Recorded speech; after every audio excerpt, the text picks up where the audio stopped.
Hi guys, next day morning. So எனக்கு சரியாக தூக்கம் வரல, எல்லோரும் நல்லா தூங்கி ஏஞ்சாங்க.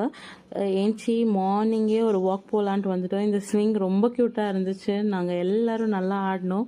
அதுக்கப்புறம் இந்த உட்டன் காட்டேஜஸ், பேம்பூ காட்டேஜஸ் எல்லாம் நல்லா சுற்றி பார்த்துட்டு இருந்தோம். அதர் சைடு வந்துட்டு இந்த க்யூட்டான ட்ரையாங்கிள் ஷேப் காட்டேஜ் இருந்துச்சு. அதுவும் சுற்றி பார்க்கறதுக்கு, வாக் போகிறதுக்கு எல்லாமே சூப்பராக இருந்துச்சு. அதுக்கப்புறம் கொஞ்சம் நேரம் விட்டுட்டு நாங்கள் பேஸ்கெட் பாலும் ட்ரை பண்ணோம். ஸோ இதில் வந்து காம்படிஷன் வேறு, யார் வின் பண்ணுறதுன்னுட்டு. இன்னும் கொஞ்சம் நேரம் அப்புறம் இந்த ஷட்டில் பேட்டும் ஆடிட்டு இருந்தோம். அதுக்குள்ளேயும் எங்கள் மம்மியும் மாமியும் டீ போட்டு எடுத்துகிட்டு வந்துட்டாங்க. டீ எடுத்துகிட்டு வந்துட்டாங்க கிச்சன்லேருந்து. ஸோ டீ கொஞ்சம் ஆவரேஜ் தான். இந்த ரெசார்ட்டில் ஏதோ டீ காஃபி மாத்திரம் நல்லா இல்லைங்க, வேறு எல்லாமே சூப்பராக இருந்துச்சு. I think there using that milk powder, அதனால தான் அந்த டேஸ்ட்டு. ஸோ அதுக்கப்புறம் நாங்கள் வந்துட்டு ஸ்விம்மிங் பூல் போயாச்சு. நல்லா ஸ்விம் பண்ணிவிட்டு பிரேக்ஃபாஸ்ட் வீடியோ எடுக்கல, sorry. Idli, normal south Indian breakfast எல்லாம் சாப்பிட்டுட்டு ரிசார்ட்லேருந்து கிளம்பிட்டோம். வந்த உடனே அந்த மாதிரி ஒரு தூங்கிட்டு அதுக்கப்புறம் மம்மி வந்து லஞ்ச் அமைச்சு கொடுத்துருந்தாங்க.